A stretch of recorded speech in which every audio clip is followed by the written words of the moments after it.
question, and if you're able to do so, please use *6 to mute and unmute your phones. Joining us for today's media briefing are Governor Tony Evers, DHS Secretary Designee Andrea Palm, and available to answer questions are Dr. Ryan Westergaard, Chief Medical Officer with the DHS Bureau of Communicable Diseases, and Ryan Nilsestein, the Chief Legal Counsel for the Governor's Office. We'll begin the briefing with remarks from Governor Tony Evers. Good afternoon, folks. Thanks for joining us today. Hope everybody had a safe holiday weekend. As you likely know, the Department of Health Services and the Department of Public Instruction have been working diligently to make plans for our schools to safely reopen this fall. In light of that, today we have announced that the Wisconsin Emergency Management is working to ship more than 2 million cloth face masks and more than 4,200 infrared thermometers to K-12 schools across our state. These masks and thermometers will be distributed over the coming weeks to help our schools continue to prepare for kids coming back into the classroom and to supplement the other PPE that districts might be purchasing through other means. This is a great partnership as our schools and districts are taking the necessary steps to plan for ensuring the health and safety of our kids, educators, and staff this fall. So, over the past several weeks, we've seen an uptick in the number of COVID-19 positive cases, not only across our country, but especially right here in Wisconsin, where 6 of 7 regions in our state have seen high disease activity levels. As of this weekend, 46% of our total COVID-19 cases had tested positive within the last month. That means that while it previously took us about 5 months to reach 15,000 cases, in this last month alone, we have added more than 13,000 more. Folks, we cannot let this trend continue. From family get-togethers to weddings to financial hardship and mental and emotional challenges, Wisconsinites have sacrificed too much over the past few months for us to give up on our efforts now. We cannot go backwards. As of yesterday, nearly 796 Wisconsinites have died from this virus. Families across our state have lost moms and fathers and grandparents and kids and loved ones. Communities have lost leaders, familiar faces, and neighbors. And tens of thousands more Wisconsinites have been diagnosed, some fighting for their lives as we speak. Not worth it. No party, no bar is worth it. Among those who have tested positive, there's been an increase in folks who have met up with people outside of their immediate household in the 2 weeks prior to the infection. I know a lot of people have asked about issuing another safer at home order or requiring masks at the state level. Unfortunately, the reality is that the Supreme Court ruling in the Republican lawsuit really hamstrung our ability to respond to this pandemic. And that's why we continue to ask for your help. Public health is everyone's issue, and overcoming COVID-19 is on every community, on every age group, and every Wisconsinite. Staying home continues to be the best way to prevent getting and spreading this virus. We especially need our young people to step up, as we have seen a concerning increases in cases among Wisconsinites ages 20 to 29. Look, folks, nobody is immune from this virus. We have seen patients of all ages lose the battle against this virus, and we've seen how one positive case can lead to a dozen positive cases in a blink of an eye. And it's not just about you. We have to do this for every nurse who has spent the last 5 months working on the front lines, putting their health and lives at risk. For every essential worker who has made sure our shelves are stocked and there's food on the table. For every grandparent and elderly neighbor who has been isolated at home. And for every Black, Indigenous, and Latinx folks who have been disproportionately impacted by this deadly virus. It's on all of us together to take care of one another, to look out for our neighbors, and to take responsibilities for our role in stopping the spread. So, Wisconsinites, please stay home as much as you're able. Take precautions whenever you go out, whether at work, at the grocery store, or hiking at a state park. And that means wearing a mask whenever you go out in public. Physically distancing yourself from anyone outside of your immediate household. That means maintaining 6 feet of distance from others wherever you go. Wash your hands frequently for 20 seconds with soap and water, and keep hand sanitizer nearby. And if you've been out and about with groups of people, get tested. Wisconsin now has 80 labs with a capacity of more than 19,000 tests daily. So if you have any symptoms or think you may have been exposed, call your healthcare provider or find a community testing site near you on the DHS website. Testing is the key to isolating those who may have been exposed, reducing the spread, and boxing in this virus. But please remember that a negative test today does not mean a negative test tomorrow. COVID-19 is still very present and spreading in our communities. Don't risk it. I want to thank all of you for the steps you have been taking to stay safe, the plans you have canceled, and the many sacrifices you have made.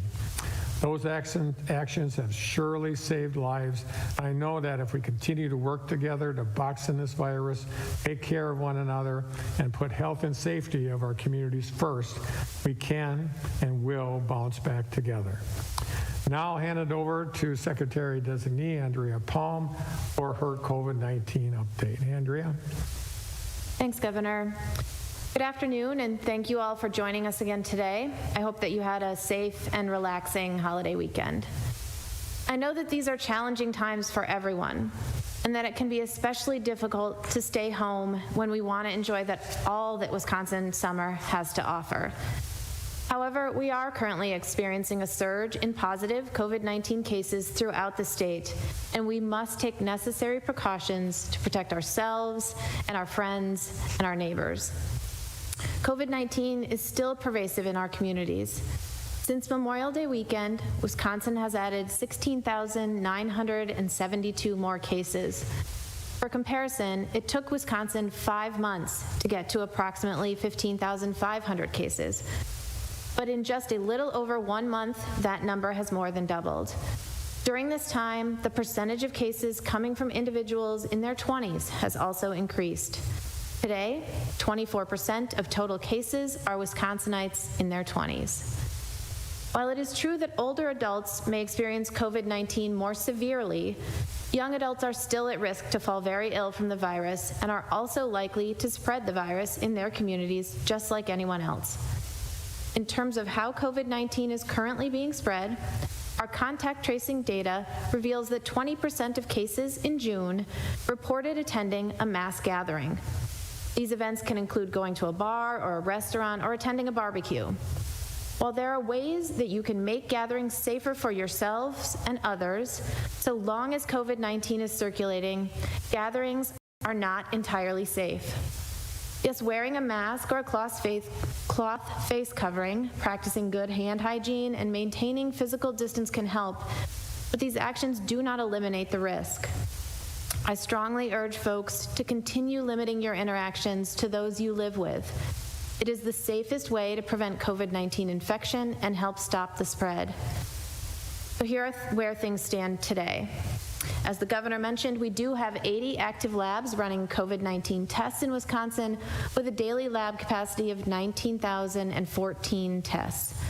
We've had 601,012 negative tests here in Wisconsin, an increase of 12,099. There are now 32,556 confirmed cases of COVID-19, which is an increase of 495 over yesterday. Our total deaths here in Wisconsin have now reached 805. The numbers we've shared lately are high, and I know it can feel unsettling to hear that we are in the midst of a surge. However, this data also reminds us that staying at home worked. We flattened the curve, and we're slowing the spread, and we can do it again as we continue to work together to overcome this pandemic. Local and tribal health partners continue to work diligently to ensure we are prepared for future surges. As they do this important work, please remember that our statewide response can only succeed when we do our part too. Stay home and practice good public health measures. Thank you for being committed to protecting the health and the safety of our state. And thank you. We'll now open it up for questions. A reminder to maintain audio quality, to keep your phones on mute until it's time to ask your question. And in the interest of time, please only one question per reporter. We'll begin with Sarah Thompson from WBAY in Green Bay. Sarah? Good afternoon. Governor, I think this question would be for you. Is there any possibility of a statewide mask mandate being issued, and if not, why? Well, as you may remember, the Supreme Court ended not only safer at home, but really constricted what created a chaotic situation, so we really don't know if I have the authority to do that.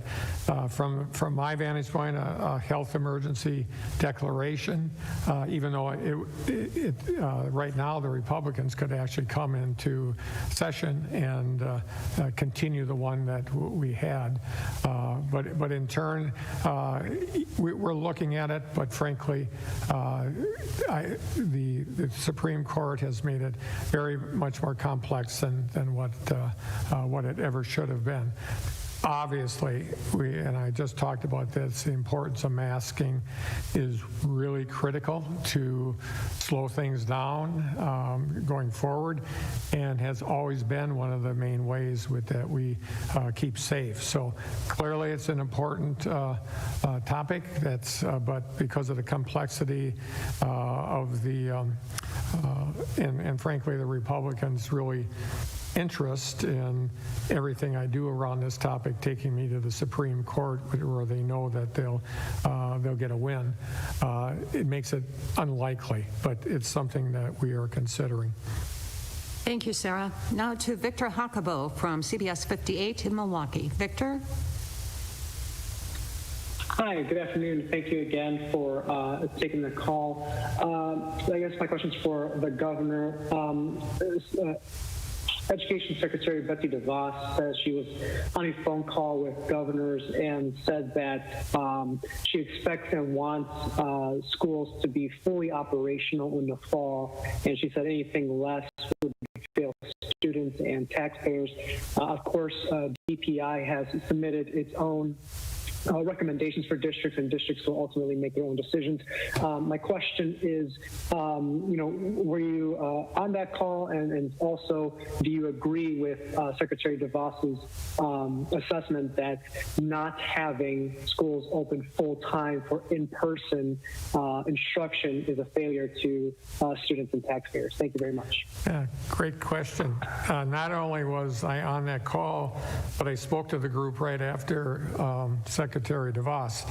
And while I didn't challenge her premise, I did talk about the document the Department of Public Instruction and others, including our Department of Health Services, put together to provide guidance for local school districts. Local school districts will make the best decision possible for them.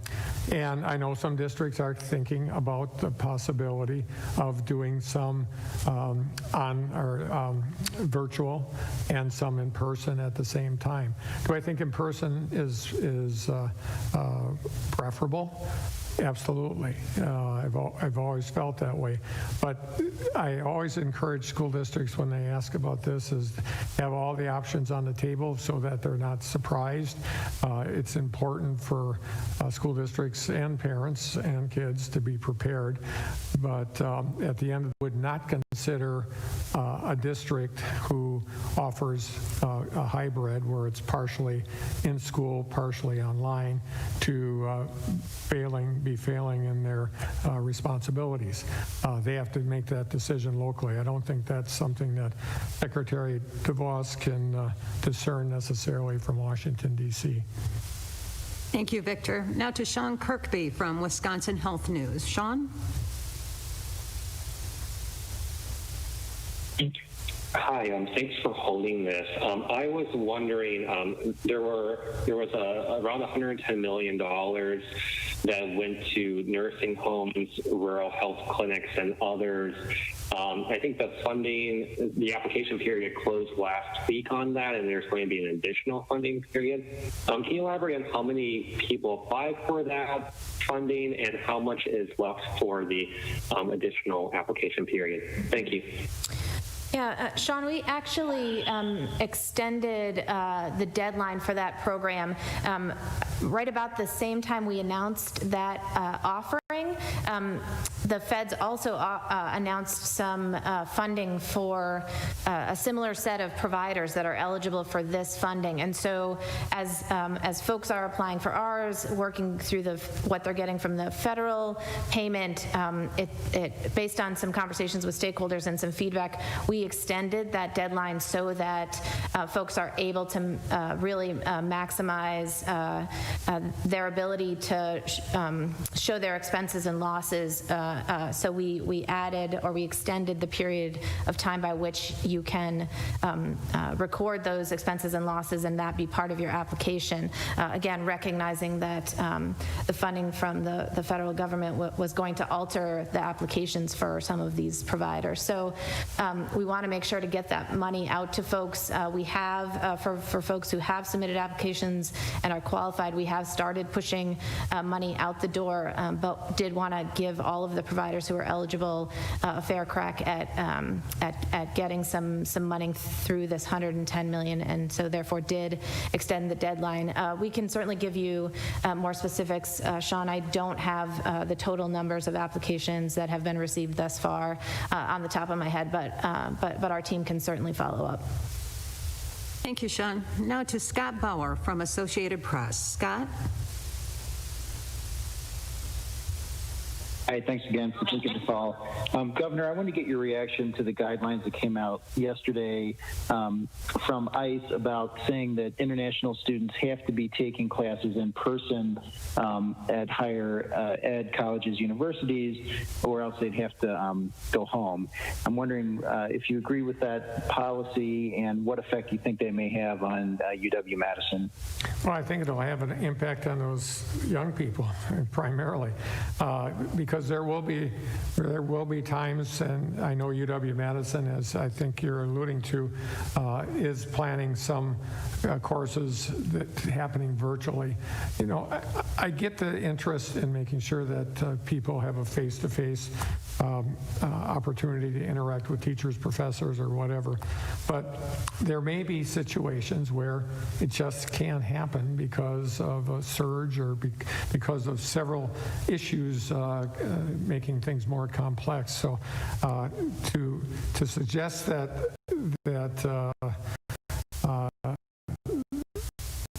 they won't have the opportunity to participate in education 100% of the time, I think that's a huge mistake. Thank you, Scott. Now to Courtney Garish from Spectrum News 1. Courtney? Good afternoon. Had a question coming off the holiday weekend and some of the long lines the community testing centers had yesterday. When do you expect to see those testing results reflected in the overall numbers? And then also looking at the surge that we're seeing in positive cases, but with the plateau in hospitalizations that we've seen since June, and then also as of yesterday, no deaths reported for the last 3 days. How do you balance those positive cases with the other two factors? Mm-hmm. Yeah, and I'll let Dr. Westergaard weigh in here as well. I think so. We are running tests efficiently in terms of the throughput, the lines that we have been seeing. I think we don't anticipate an increase in the what we tell folks when they pull up to the community testing sites is expect results in 3 to 5 days. We have been resulting and turning tests around in the majority of cases in less than 2 days, but obviously it is important to us to maintain quick turnaround on testing because it is that link from there to contact tracing to understanding who that person has been in contact with to stop the spread, right? It is an important link in the chain to really combat this virus, and so we continue to want to make sure our testing times remain, the turnaround times remain as low as possible, and we'll continue to focus on that and work on that. I think, so generally speaking, I think folks should directly to your question, should expect results within 3 to 5 days. But I would say if someone does not receive their test result timely, they should reach out, just because there are instances where the person, when they registered before they got to this actual swabbing part of the test, maybe they transposed their cell phone number or their email address, or maybe the person at the testing location entered something incorrectly. So we certainly have anecdotal one-off instances where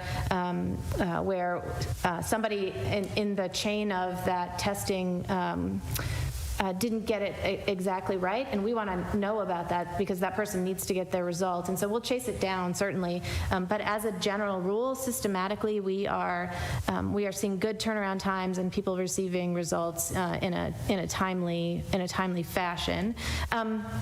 As it relates to deaths, obviously we were all very pleased to see 3 days in a row without deaths. It is what we would like to see on a very consistent basis. It's why we all together worked so hard to do what was necessary to reduce the spread and flatten the curve.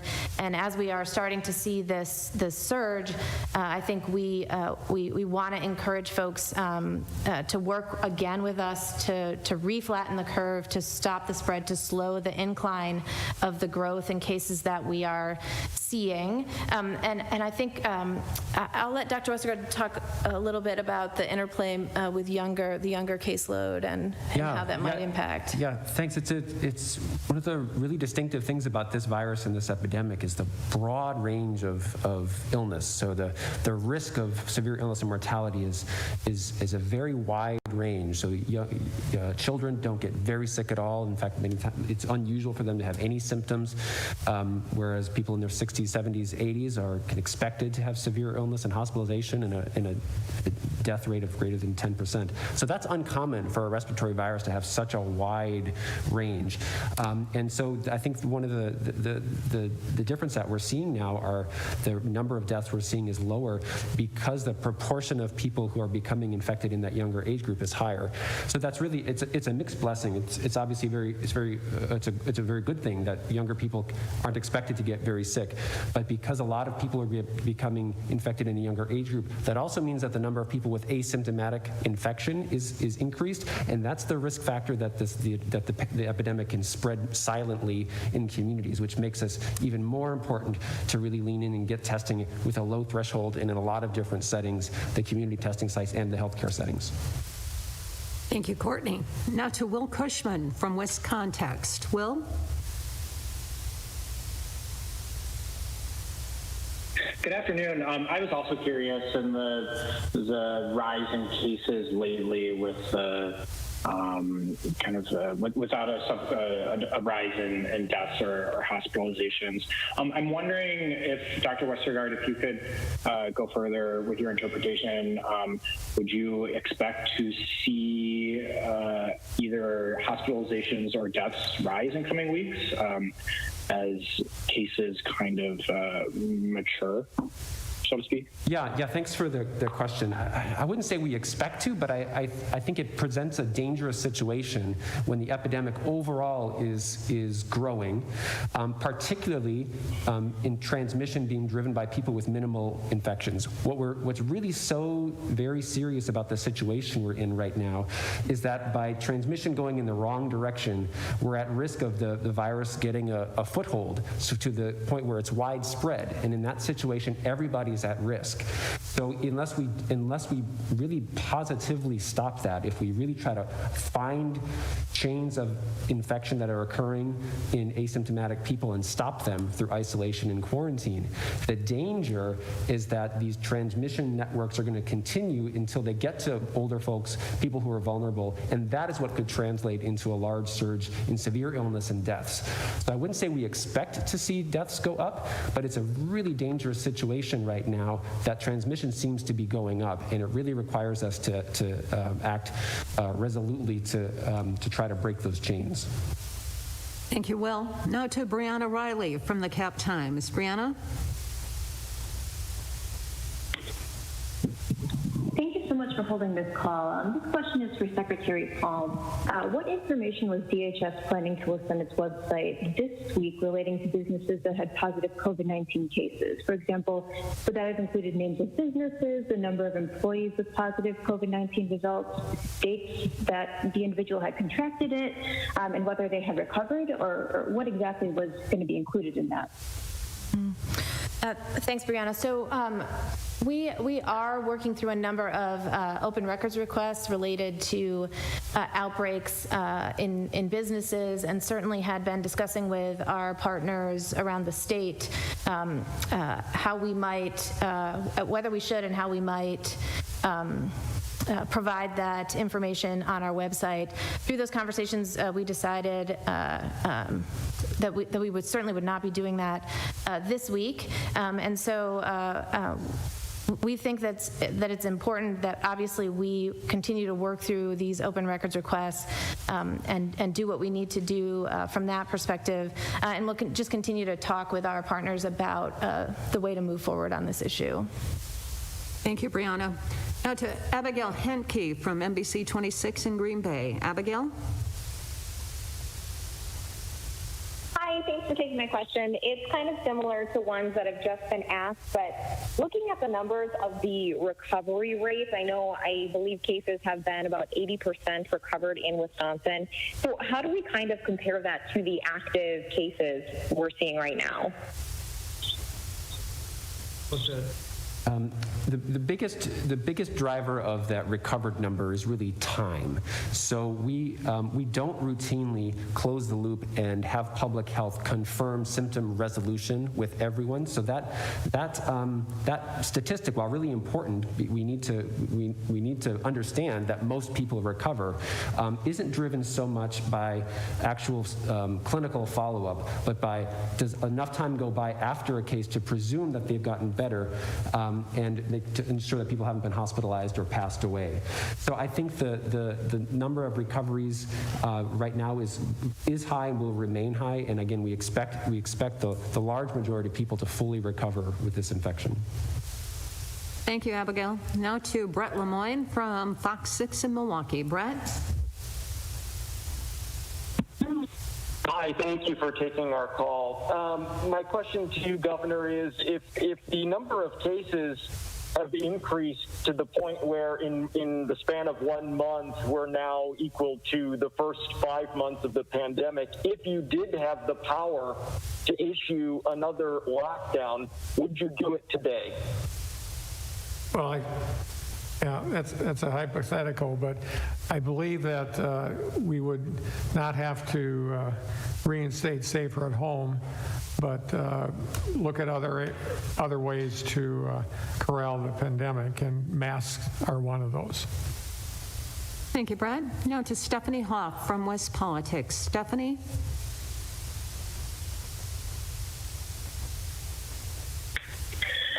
Hi, and thank you for taking my call. My question is similar to the one before, and it's for Governor Evers. If the Supreme Court ruling didn't shut down Safer at Home, what would Wisconsin look like right now? Well, we were in a good place with our efforts around Safer at Home, and I think what we did, in fact, I'm convinced what we did, saved lives and helped us mitigate several people's actually having the virus, and so I would believe that we would have kept it up until whatever date it was in May, that we would have saved more lives and that we would have prevented more people from having a positive test for COVID-19. Thank you, Stephanie. Now to Rachel Glass from TMJ4 in Milwaukee. Rachel? Hi there. Just wondering where the state is at in hiring contact tracers, and then how many of the 32,000 cases have had someone contact them. Thank you. So we are at just about 400 contact tracers from the state perspective, and actually we'll be bringing on an additional 40 this week and get them in through training and out in the field. As we've seen surges around the state, we have at the state been very active in helping local public health fill the gaps. You know, at their request, if they've got a bunch of cases that come through that they need our help, they give us a call, and we dedicate some resources to helping them make the contacts that they need to make to stay up with their new positive cases. And we will continue to provide that service and that wraparound and partnership with local public health as they do this work on the ground. And you know, want to make sure, to your point, that in addition to having good turnaround times on our testing results, that we are reaching folks that test positive and understand their contacts so that those can be turned around and contacted quickly as well. Again, all in an effort to help local public health stop the spread in communities all around the state. Thank you, Rachel. Now to Nick Bohr from WISN TV in Milwaukee. Nick? WISN? And let's move on then to Mark Lee. My question is for the governor. Thank you.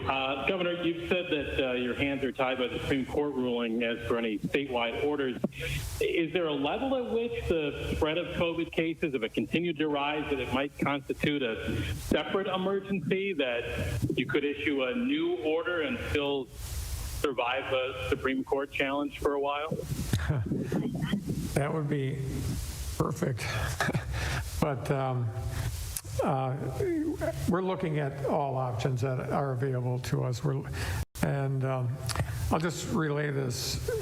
It's a small n, meaning one. But I had an interesting call from a business leader just the other day. Please mandate the mask.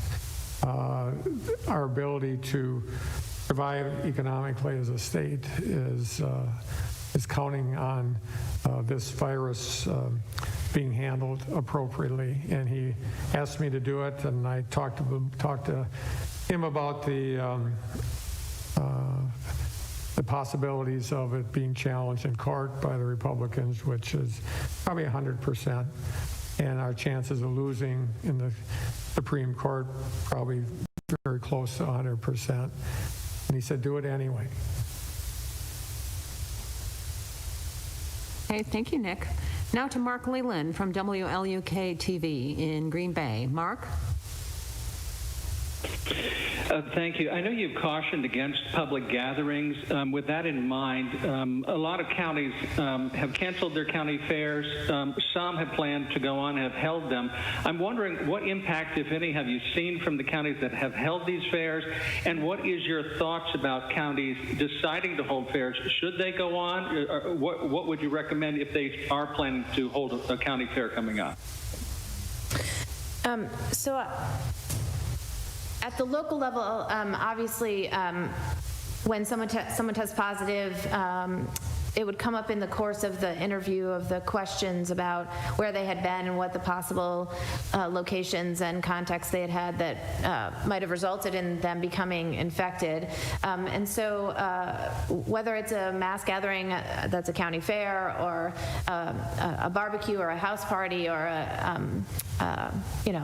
any other sort of mass gathering where you certainly can see transmission, we are cautioning against risking that kind of of interaction because we know how contagious this virus is. And I think it's part of why you are starting to hear and starting to see more local jurisdictions encourage mask wearing. It's why we as a state are encouraging folks to wear masks. We want to mitigate risk as much as possible, so that we can stop the spread and really beat this virus. And until we get a vaccine that can help us more medically, all we've got is each other. So I think our general guidance around large gatherings is that they are risky, that if you are going to do them, you should do the things we've talked about since the very beginning, which are the good hygiene practices: wash your hands,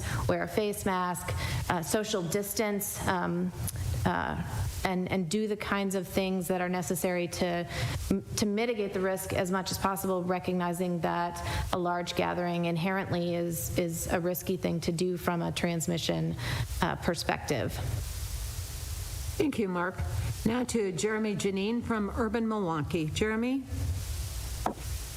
With regard to the serious spikes we're seeing in Florida and Arizona, how is Wisconsin faring compared to those states? I'll let Dr. Westergaard comment on that, but I would say it's one of the things about this pandemic more broadly is we've been lucky in Wisconsin in that in both March and April, and now here in June and July, we aren't on the leading edge, right? We've had the opportunity. We did in the early part of when it came to the United States.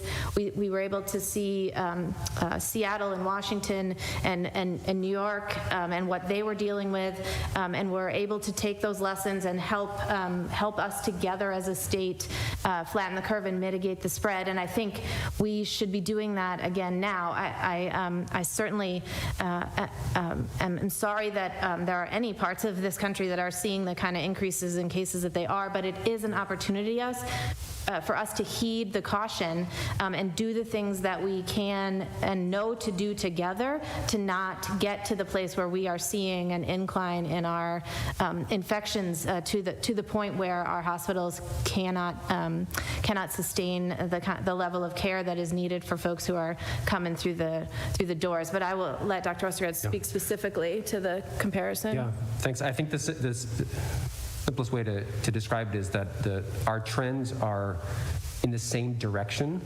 The size and the shape of our curves look different. So it's a question of magnitude. Cases are going up in Wisconsin. They're going up. We've had 500 to 600 new cases a day this week. Arizona and Florida have been having many thousands per day. So it's a different situation in terms of the magnitude. But we're going similarly in the wrong direction, meaning there's more cases this week by far than there were the week before and the week before that. The other thing that's very concerning is that it seems like the reasons that the numbers are going up seem to be similar, meaning the same risk factors of gathering indoors, particularly social gatherings in bars and restaurants, seem to be the same forces seem to be at work. So I would say the stage is set for the same types of things happening in other areas of the country to continue to happen in Wisconsin unless we do things to turn this around. But the numbers don't look as grave as they do in some of the southern states. Thank you, Jeremy. Now to Steve Prestegard from the Platteville Journal. Steve?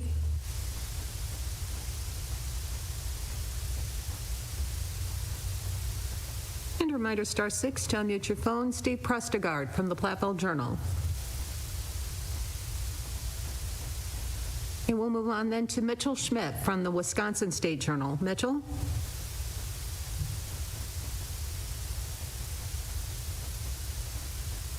Yeah, thank you all very much for the call today. Just curious, Governor, you had mentioned that you're exploring all available options in response to the pandemic.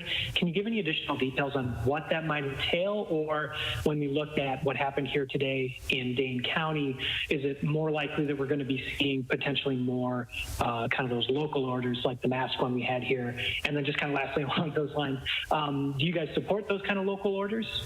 Thank you. Sure. Yeah, and I just have I'll probably go off topic here a second, but yes, if indeed we continue to be hamstrung by a chaotic decision by the Supreme Court, we support local health officers making that decision based on the science and what is happening on the ground. That said, I also have to just give people another request, and that is local health officers are doing their damnedest to do the right thing. And hearing stories of them being harassed personally, professionally, it saddens me, because whether it's the issue of wearing a mask or issue of a decision that's made locally by a public health officer based on science and based on the best recommendations, to politicize that to the point where people are harassed locally because of that, we're better than that.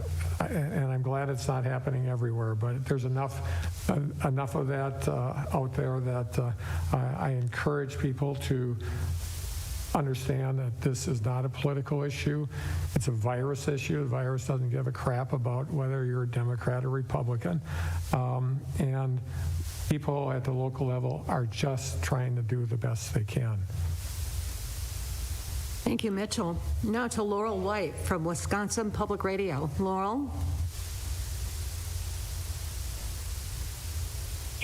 Yeah, thank you so much for doing this and taking my question. The governor spoke earlier about sending PPE to schools and businesses across Wisconsin.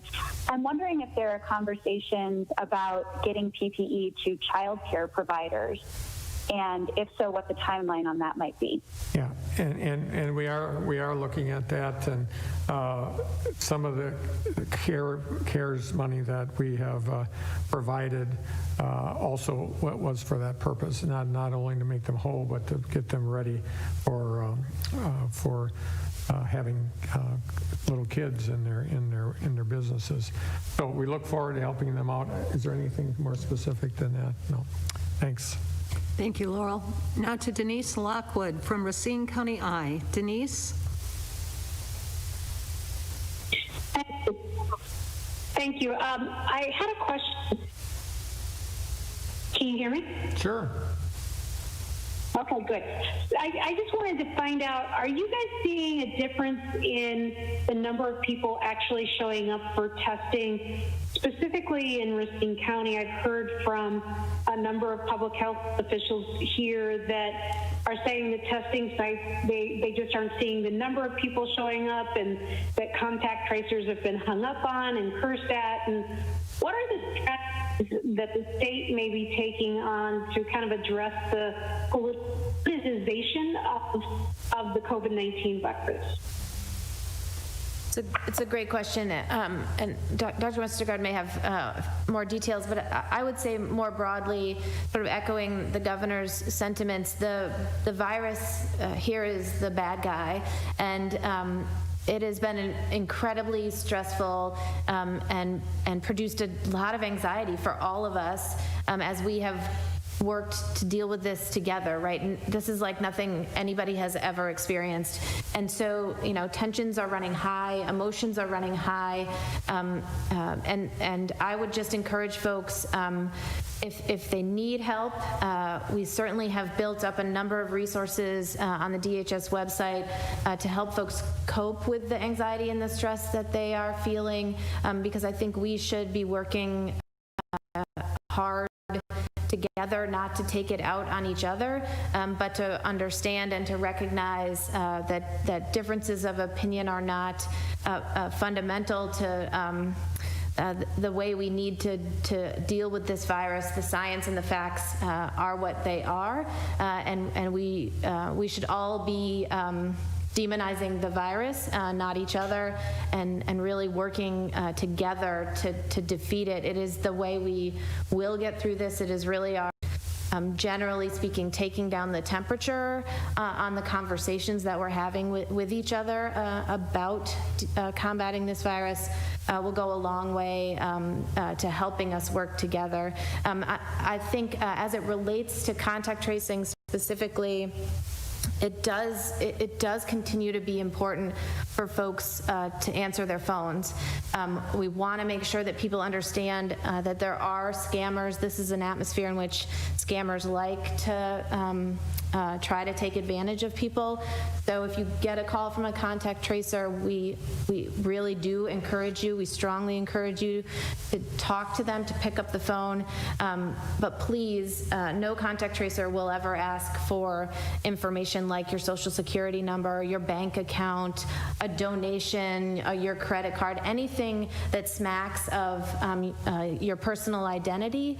The red flags should go up, but otherwise we really encourage you to be a partner with that contact tracer, with your local public health department, so that we can help break these chains of transmission and reduce the spread. I don't know if you have more details specifically about Racine. Yeah, I checked on our website. We don't have the week-by-week county level data to be able to say that trend, whether Racine County is having fewer tests overall than they did a week ago. In general, Racine County is one of our counties that has done a relatively high number of tests, so they've done quite a bit. So we can't speak to any trend, but I guess just to emphasize for the third time, our relationship with local public health is so important when we try to work as a team in all aspects of this. And we've heard similar things that are really discouraging about health officers and local public health nurses being treated poorly, which is really bothersome. I personally hold public health nurses in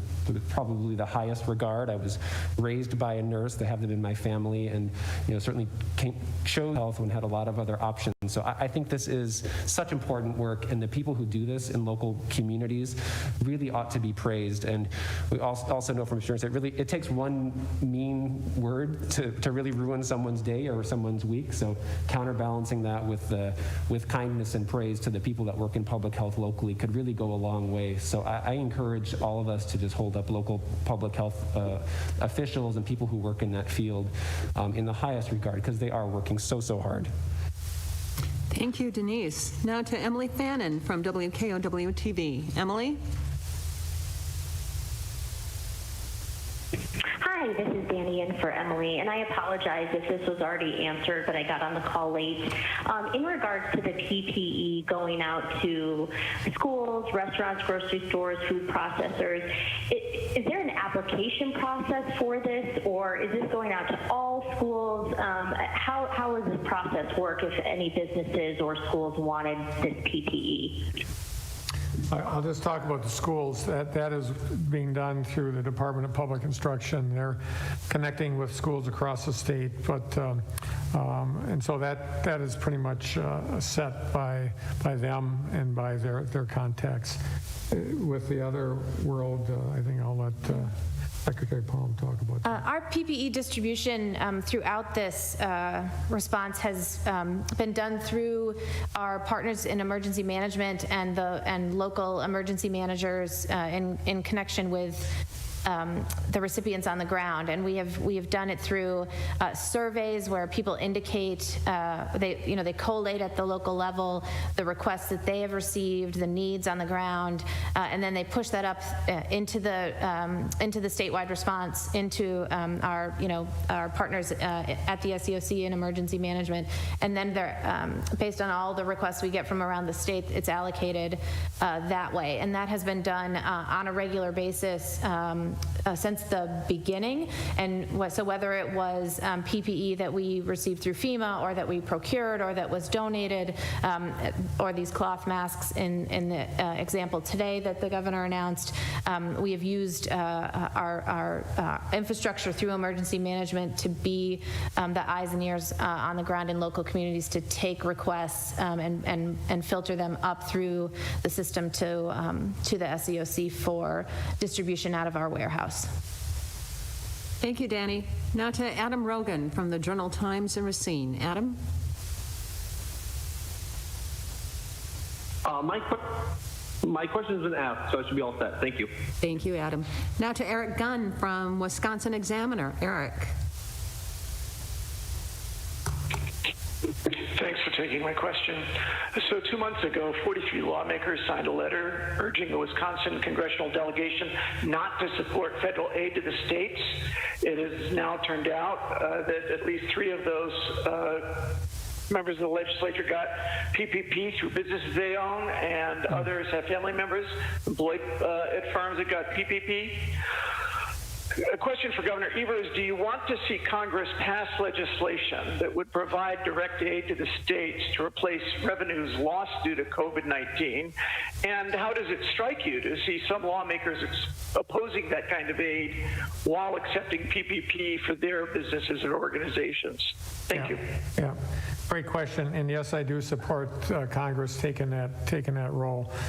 Clearly, revenue shortage is a major issue for us here in our state, but also every state in the union, and it directly impacts not only the economy of the state, which it clearly does, but it impacts the amount of resources that local governments rely on the state. So I do support that. Now, I didn't know that there's allegations that some legislators are involved with organizations or companies or businesses that have PPE, so I'm not able to respond to that. Thank you, Eric. Now to Maddie Heim from USA Today Network, Wisconsin. Maddie? Hi, thanks so much for taking this call. I have another question about contact tracing. I'm just wondering, is the state tracking the outcomes of how well that's working, like how many contacts are reached successfully, or is that information left for the counties to manage about, how successful the practice is? So we, in partnership with local public health, are working on establishing a framework by which we're tracking this kind of information. We're able to discern the number of contacts per positive case and sort of how that cascades down to the contact tracing level and stopping the spread. Those conversations are very actively engaged right now with local public health. What are the right measures? What really gets at those questions?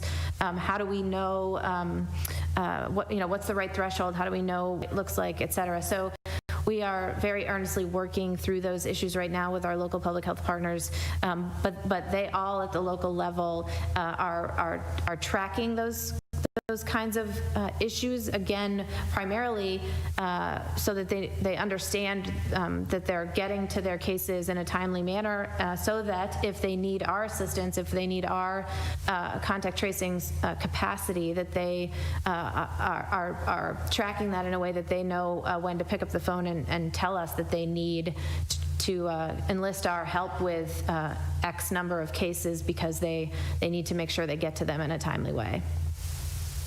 Thank you, Maddie. Now to Will Keneally from PBS Wisconsin. Will? Hi, thank you for taking my call, and I had a couple questions answered, so I just wanted to briefly ask you, Governor, if you had any reaction to the 50 miles more protesters that showed up at the governor's mansion over the weekend? Sure. From what I observed, the group was respectful.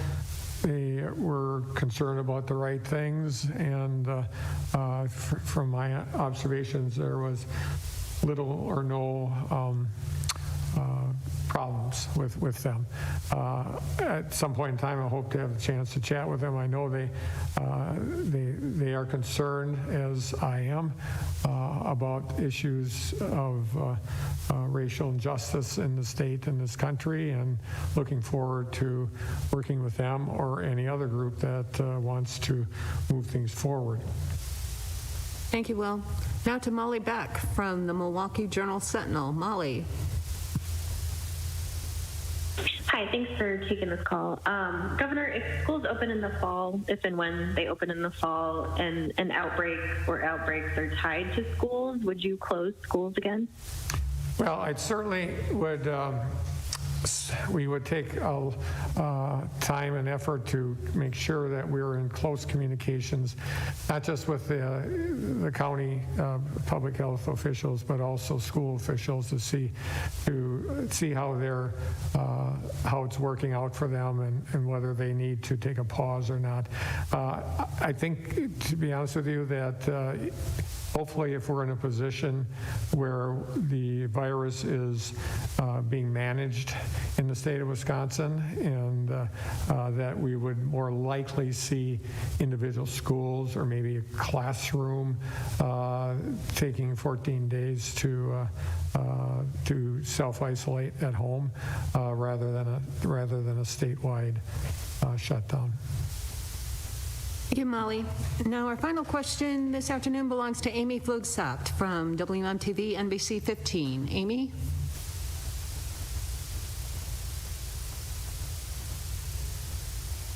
Reminder, *6 to unmute your phone. Amy Flugsapt.